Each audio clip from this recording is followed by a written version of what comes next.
A paz do Senhor, igreja. Glória a Deus, que alegria estarmos aqui. Mais um culto, né? Para adorarmos, para engrandecermos o nome do Senhor. E eu já estou muito alegre por tudo que o Senhor falou aqui neste culto desde o início. E isso alegrou o meu coração porque foi confirmação de tudo aquilo que o Senhor tinha ministrado sobre a minha vida. Aleluia.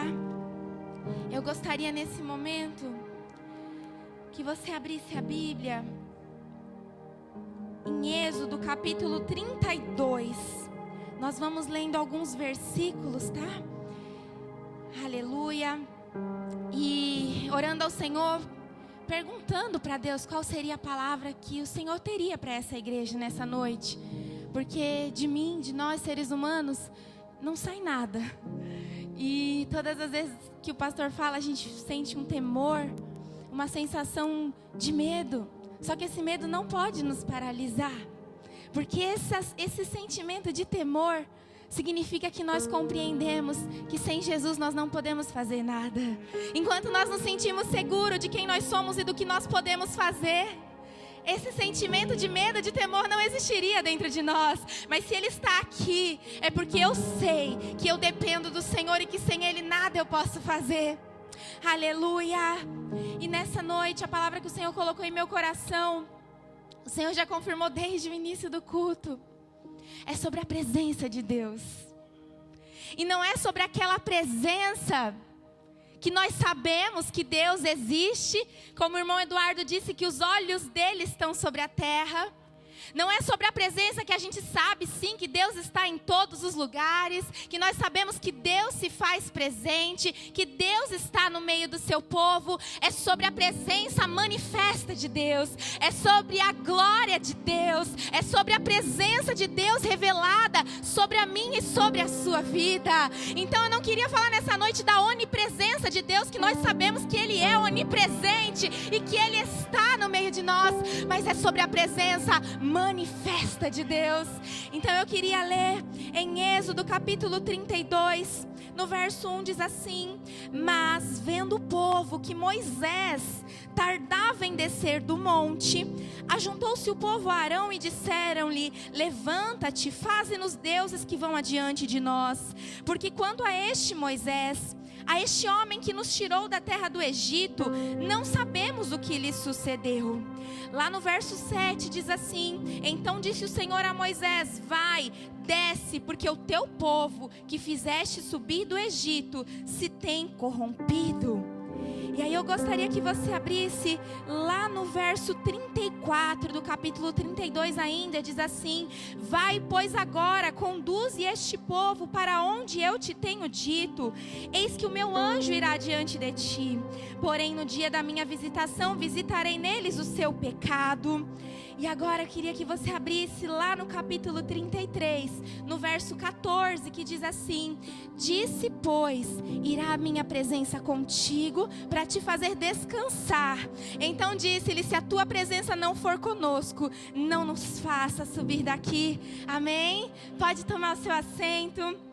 Glória a Deus. Lá no capítulo 32, no início daquilo que nós lemos, a palavra do Senhor diz que o povo estava vendo que Moisés, que era o líder dele, o líder daquele povo, o povo estava percebendo que Moisés havia subido no monte, estava demorando para descer. Então o povo não sabia o que tinha acontecido com Moisés, o povo não sabia o que tinha acontecido com o líder deles e o porquê que ele estava demorando para descer. Então o povo simplesmente se reuniu ali junto com Arão e falou assim: Moisés, que é o nosso líder, sumiu, não sabemos o que aconteceu, ele está demorando para voltar. Então vamos construir deuses que vão adiante de nós. Vamos construir um bezerro de ouro para que a gente venha adorar. Olha o que está acontecendo para você começar a entender. Moisés, que era o líder, demorou para descer do monte. Eles não sabiam o que tinha acontecido com Moisés. E eles simplesmente constroem com as próprias mãos deuses para adorar, deuses para ir adiante dele. E se eu posso ver, se nós podemos ver essa situação, significa que aquele povo estava distante há muito tempo do Senhor. Se o fato de Moisés estar demorando para descer do monte, se o fato deles não saberem o que tinha acontecido com Moisés foi suficiente para que eles fizessem um bezerro de ouro para adorar, significa que eles já estavam distantes de Deus há muito tempo. Se o fato do líder deles, porque Moisés era só o líder escolhido por Deus, foi motivo suficiente, a demora de Moisés fez com que eles construíssem ali algo para adorar, significa que eles tinham atribuído a Moisés algo que na verdade Deus tinha feito por eles. Significa que na verdade eles tinham dito que Moisés tinha tirado eles do Egito e não o próprio Senhor. Porque se o líder deles de repente demorou, eles não sabiam o que tinha acontecido, eles construíram um bezerro de ouro para adorar, então eles não acreditavam que Deus tinha tirado eles do deserto, e sim um homem, sim Moisés. Para que fique mais claro na sua mente, com a autorização do pastor, eu queria usar um exemplo com ele. Imagine que o nosso pastor é um líder escolhido, separado por Deus para conduzir aqui a igreja, para conduzir o povo, para nos conduzir para o céu. E de repente Deus pede para que o pastor vá lá, ore, impõe as mãos sobre alguém, e esse alguém é curado. Então ali diante da igreja, nós nos alegramos, nós ficamos felizes porque aquela pessoa foi curada. Mas de repente o pastor precisa ir para algum lugar, Deus chama ele para outro lugar, ele precisa se ausentar, e a gente começa a se reunir. Aí vem o irmão Valdir, vem o presbítero Eduardo, vem a Graça, e a gente simplesmente resolve aqui construir um objeto com as nossas próprias mãos e começa a adorar. Significa o quê? Que a gente estava dando crédito ao pastor e não ao Senhor que estava curando, e que ele só era um instrumento. E eu queria te dizer nessa noite que o nosso Deus é quem provê todas as coisas, é Ele quem nos tirou do Egito, é Ele quem nos resgatou. E você hoje está aqui, você é livre, você foi escolhido, você foi separado. Ainda que esteja difícil, você está sobrevivendo. Ainda que esteja difícil, você está de pé. E muitos aqui estão tendo vida de sucesso, os seus negócios estão andando, as portas do Senhor estão abertas, você construiu uma família linda, uma casa linda. Mas isso não é para mim e para sua honra, porque foi o Senhor que fez isso. E nós não podemos atribuir algo que o Senhor fez por nós a qualquer pessoa. Deus pode até levantar sim instrumentos para te abençoar. Deus levanta sim instrumentos para abrir as portas para você, mas quem faz é Ele, quem opera é Ele. E aquele povo estava atribuindo isso a Moisés. Então Moisés simplesmente demorou para descer do monte, eles não sabiam o que tinha acontecido, e aí eles construíram um objeto para adorar. Imagine o nosso Deus vendo isso.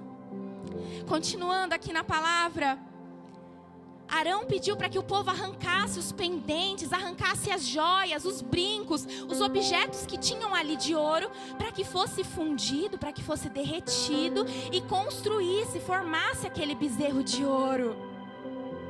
E aí lá no verso 7 que nós lemos, o Senhor disse para Moisés assim: vai e desce, Moisés. Vai e desce, porque o teu povo que fizeste subir do Egito se tem corrompido. Quando eu li essa passagem, o Espírito Santo falou muito ao meu coração, e eu li uma vez, o Espírito Santo falou: lê novamente, eu li novamente, e ali eu entendi que quando o Senhor disse para Moisés: vai e desce, porque o teu povo, o Senhor já não estava mais se referindo àquele povo como o povo dele, o Senhor não se referiu àquele povo como o meu povo, aquele povo estava desagradando ao Senhor, e o Senhor falou: vai lá, Moisés, e desce, porque o teu povo, o Senhor já não estava mais se referindo àquele povo como o povo dele, e era um povo do Senhor, era uma nação escolhida do Senhor, mas era como se o Senhor estivesse abrindo mão e falando: vai lá, Moisés, desce, porque o teu povo já se corrompeu. Imagine a tristeza de Moisés, porque Moisés era um líder, mas reconhecia que tudo quem tinha feito era o Senhor, que ele só era um instrumento de Deus.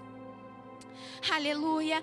E lá na frente o Senhor fala assim: disse mais o Senhor a Moisés, lá no verso 9: tenho visto a este povo, que é um povo obstinado. E ali eu fiquei pensando que as pessoas só conseguem olhar aquilo que está diante dos olhos dela, né?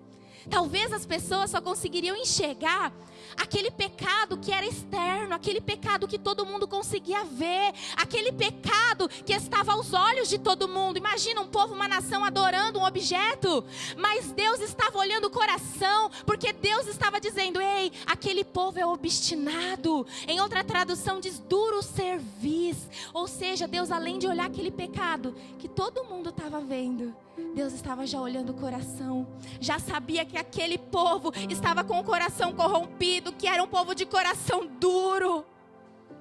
E o lado bom é porque Deus, Ele olha o nosso coração e o nosso interior das duas maneiras, seja positivamente ou seja negativamente. Deus já tinha enxergado que além daquele pecado que todo mundo via, Deus estava vendo o coração.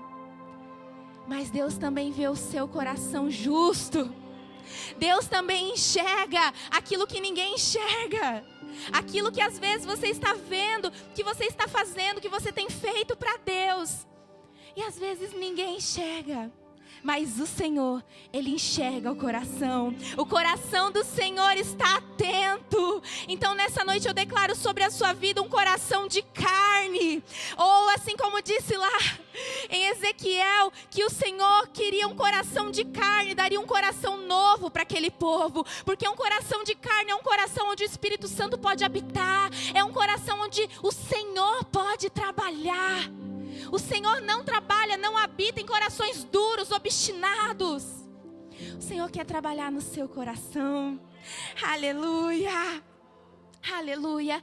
E aí o Senhor fala para Moisés: ei Moisés, deixa agora que o meu furor vai vir sobre o meu povo. O Senhor está dizendo que a ira dele iria sobre aquele povo. E Moisés, sendo um bom líder, Moisés foi e intercedeu por aquele povo, pedindo misericórdia de Deus. E Deus, muito compassivo, teve misericórdia sim daquele povo que estava pecando, que estava falhando, que estava errando com o Senhor. Aleluia. E aí o Senhor se arrependeu daquilo que ele havia falado. Mas Moisés, quando ele estava descendo, imagine que Moisés descendo e começou a ouvir uns barulhos. E Josué falou assim: eu estou ouvindo, Moisés, barulhos de guerra. Estou ouvindo sons que eu não sei se é porque eles perderam ou ganharam guerras. E aí Moisés falou: não, esse é um som de cânticos. Esse é o som de cânticos. E quando Moisés chegou, ele encontrou aquele povo cantando, dançando, fazendo bagunça, adorando outros deuses.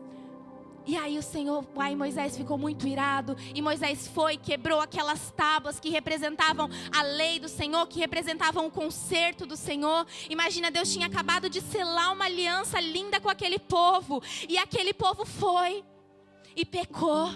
E aquele povo foi e errou. Aí Moisés se irou e quebrou aquelas tábuas. Aleluia. Glória a Deus.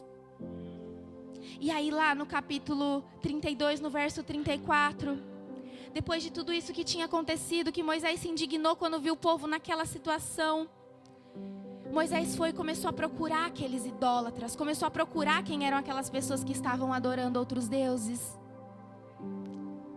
E aí mandou matar essas pessoas, mandou destruir esses idólatras. Só que ainda assim Moisés novamente intercede pelo povo. Novamente Moisés vai e clama a Deus em nome daquele povo.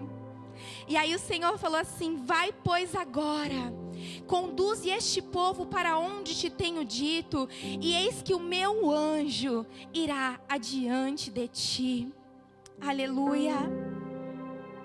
O Senhor estava dizendo para Moisés: Moisés, vai lá e conduz esse povo para onde eu tenho dito. Essa passagem o Senhor estava falando assim: Moisés, vai lá e conduz aquele povo para a terra que eu prometi.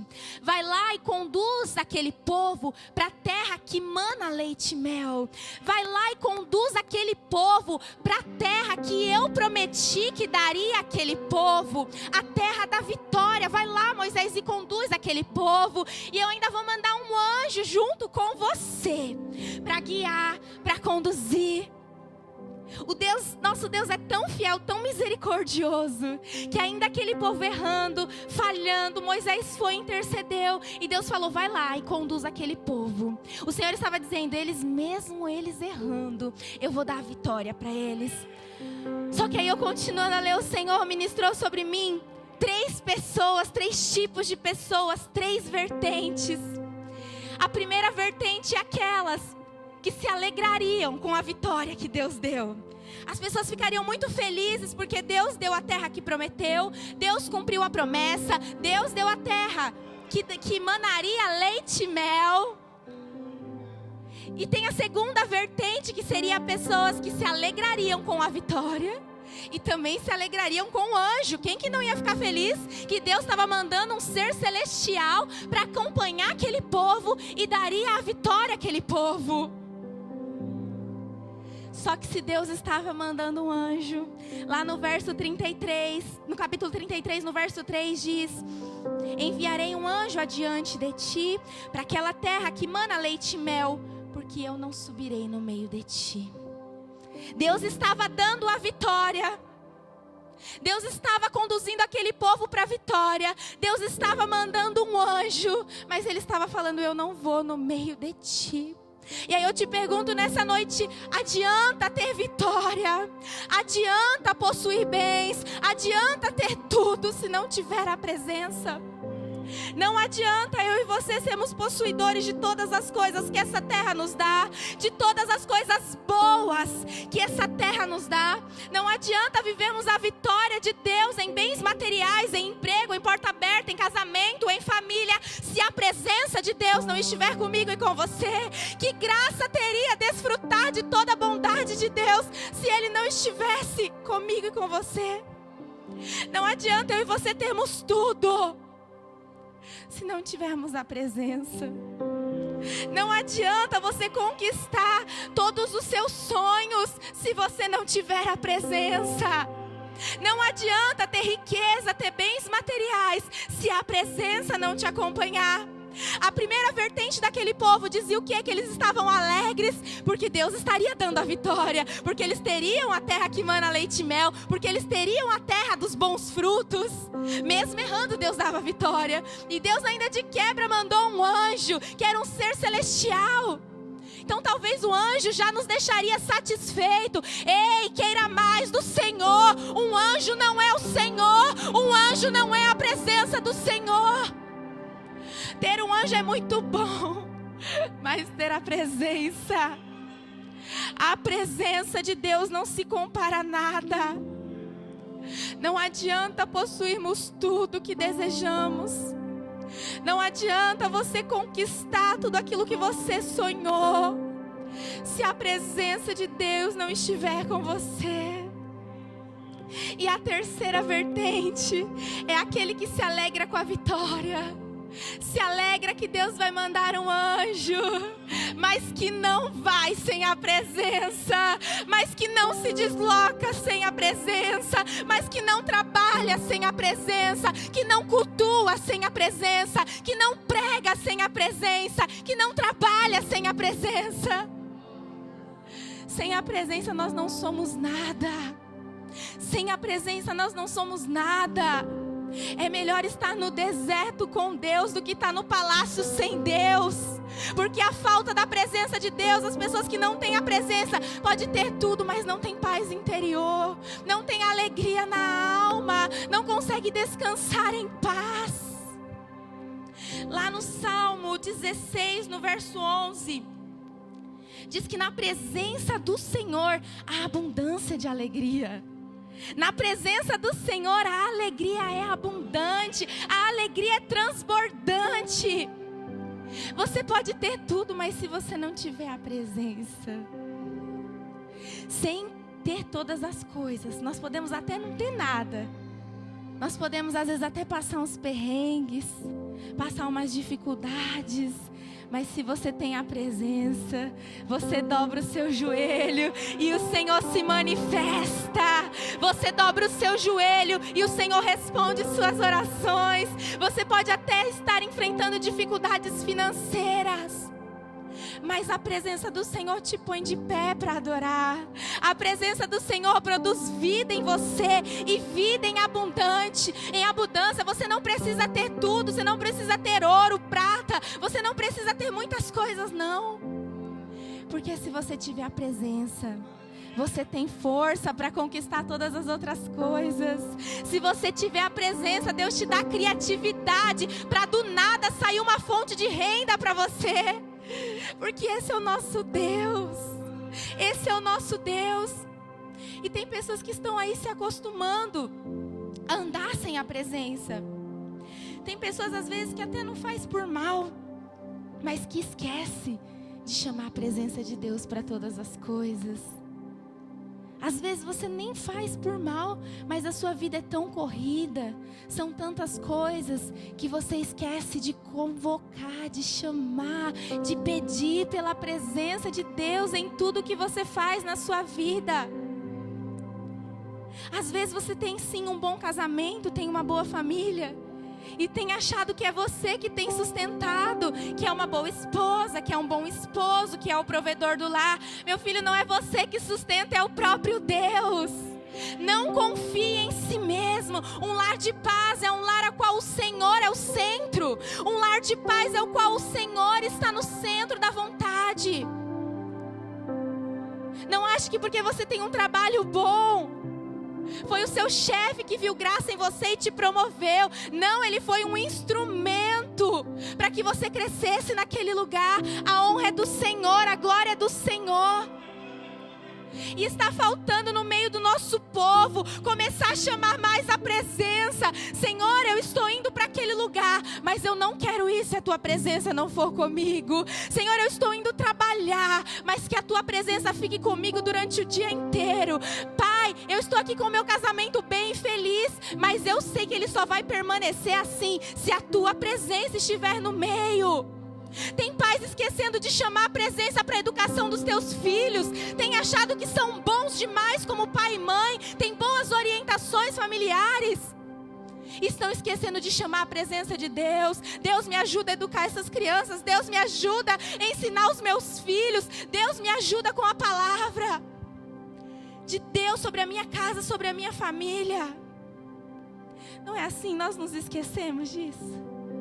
Nós não vamos às vezes fazendo tantas coisas sem perceber que estamos esquecendo de chamar Deus para o meio da nossa vida, para o meio das nossas coisas. Deus precisa estar em tudo e você precisa chamar por Ele. Deus precisa ver que você faz questão da presença dEle, que sem Ele você não faz. E chamar pela presença de Deus é coisa de gente doida mesmo, é coisa de gente louca mesmo. Você falar assim: Deus, sem a tua presença eu não irei. Queridos, amanhã, se Deus permitir, eu vou viajar, mas a minha oração do fundo do meu coração: Senhor, se a tua presença não for comigo, eu e Matias e sozinho sem tua presença, jamais, deixa a gente ficar aqui. Eu só vou se a tua presença for comigo. Eu só subo neste altar se a tua presença estiver comigo. Oh Deus, chame a presença de Deus mais para a sua vida. Você tem se esquecido. Comece a chamar Deus para os seus negócios. Quando você for fechar alguma coisa, alguma negociação: Deus, se não for da tua vontade, eu não quero. Se a tua presença não estiver nisso, eu não quero. Para aceitar às vezes algum cliente: Deus, se a tua presença não estiver nesse negócio, eu não quero, eu não aceito. Eu prefiro ter dinheiro, perder dinheiro, do que a tua presença não estar no meio disso. Aleluias. Glória a Deus. E ali, quando Deus fala que não vai no meio daquele povo, Moisés se levanta. Moisés se levanta. Imagine que Deus fala: olha, eu não vou subir com esse povo, eu não vou com esse povo, porque se eu for com eles, no meio do caminho eu vou consumir, eu vou acabar com esse povo. E aí sabe o que Moisés faz, sentindo esse peso, sentindo essa opressão? Moisés sai lá do acampamento, sai lá do arraial onde estava todo mundo, pega a tenda dele. Eu imagino Moisés saindo com a tenda dele, com Deus falando: eu não vou, vou no meio desse povo. Se eu for, eu mato todo mundo. Moisés pega a tenda, sentindo aquele peso. E começa a clamar pelo Senhor. Se distancia de todo mundo. E começa a clamar pelo Senhor. Começa a orar, começa a chamar a presença do Senhor.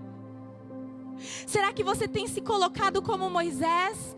Que tem sentido peso, às vezes sentindo a opressão. Às vezes a sua igreja carece de ajuda para que a presença de Deus seja manifesta a cada culto. Você tem se colocado como Moisés? A responsabilidade de ser como Moisés não é só dos líderes, do pastor, do intercessor. É você como igreja. Sentiu o peso, sentiu a opressão, sentiu que Deus às vezes não está querendo se manifestar. Pega a sua tenda, se põe de pé e fala: Senhor, eu preciso da tua presença. Senhor, eu desejo pela tua presença. Senhor, manifesta a tua presença no meio deste povo. Manifesta a tua presença no meio desta igreja. Manifesta essa presença na minha casa. Deus quer mais Moisés em casas. Tem pessoas perdendo a força de agir como Moisés dentro do lar. Está vendo que as coisas estão erradas e não estão conseguindo se colocar como Moisés e falar: eu estou vendo ali que está faltando Deus. Eu vou pegar minha tenda, eu vou me retirar e eu vou falar com Deus. Eu vou chamar a presença de Deus para essa casa. Eu vou chamar a presença de Deus para este lar. Eu vou chamar a presença de Deus para a minha vida. Está faltando atitude. Está faltando atitude, está faltando força. Às vezes você acha que sempre alguém vai se levantar como Moisés. Você é o Moisés da sua casa. Você é o Moisés da sua vida. Pega a sua tendinha e começa a chamar o Senhor. Começa a chamar pela presença do Senhor. E aí a palavra diz que aconteceu que entrando Moisés na tenda, descia a coluna de nuvem, punha-se a porta da tenda. E o Senhor falava com Moisés e falava face a face. Deus chamava Moisés pelo nome. Deus tinha intimidade com Moisés. Essa presença precisa se manifestar na minha e na sua vida. Precisa ser uma presença real e efetiva na minha e na sua vida. Aleluia. E aí lá no verso 14 do capítulo 33 disse pois, Deus então ouviu a oração de Moisés, ouviu o clamor de Moisés e falou assim: disse pois, irá a minha presença contigo para te fazer descansar. Olha que coisa linda, Moisés cansado, sentindo a opressão. Mas ele não queria ir sem o Senhor. Ele falou: Senhor, sem a tua presença eu não irei. Como que eu vou guiar esse povo? Como que eu vou chegar à terra prometida se o Senhor não for comigo? É como se, imagina, você e sua esposa, vocês estão felizes, estão alegres e compram uma passagem para ir viajar. Vou dar um exemplo, eu e o Matias. Aí de repente o Matias fala: eu não vou mais. Que alegria teria estar viajando sem a pessoa que nós amamos do nosso lado. Que alegria teria eu e você desfrutarmos de coisas boas, maravilhosas, sem o nosso grande amor que é Jesus estar conosco. Não tem sentido. Não tem sentido. Aleluia. E aí o Senhor falou para Moisés: eu vou para te fazer descansar. E ainda assim Moisés, não satisfeito com a resposta do Senhor, falou assim: se a tua presença não for conosco, não nos faça subir daqui. Então Deus estava falando: Moisés, eu vou, meio que por causa de você, eu vou dar descanso para você. Mas Moisés falou: não, Senhor, vai conosco. Ele não está falando ali no individual, ele está falando no coletivo. Se a tua presença não for conosco. E é isso que eu oro por essa igreja. Pai, se a tua presença não estiver conosco, não tem culto, não tem louvor, não tem adoração. Nós precisamos da tua presença. Nós queremos a tua presença conosco, no meio de nós. Você já disse isso para o Senhor? Senhor, eu quero tua presença em tudo que eu fizer. Eu preciso da tua presença em tudo. Aleluia. Glória a Deus. E o Senhor atendeu o pedido de Moisés. Porque o Senhor é bom e o Senhor, Ele ouve o nosso clamor. O Senhor ouve a oração de um justo. E o Senhor ama um filho que chama por Ele, que tem intimidade por Ele. Aquele povo, por causa do pecado, apartou a presença de Deus deles. E é isso que o pecado faz com as nossas vidas. Eu não posso deixar de falar isso, porque o pecado é o único que tem poder de nos afastar da presença de Deus.